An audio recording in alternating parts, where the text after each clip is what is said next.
ATV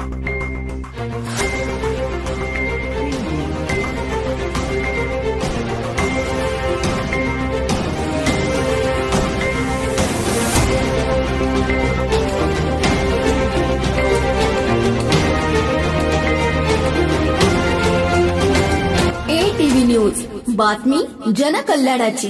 ग्रामीण भागात मतदारांनी साधला सकाळचा प्रहार, शांततेत मतदानाला सुरुवात।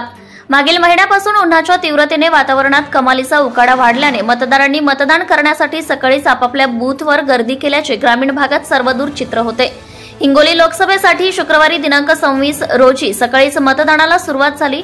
युवक, महिला, अबलवृद्धांनी सकाळी 11 नंतर सुरू होणाऱ्या उन्हाच्या चटक्यांना वाचवण्यासाठी सकाळीच घराबाहेर पडून आपला मतदानाचा हक्क बजावला। आपल्या बूथवर रांगा लावून शांततेत मतदान केल्याचे निदर्शनास आले।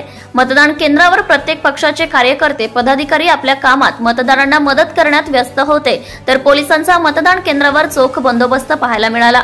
लोकेशन टेंभुर्णी, अनिता चव्हाण। नवनवीन बातम्या जाणून घेण्यासाठी ATV न्यूजला लाईक, सबस्क्राईब करायला विसरू नका।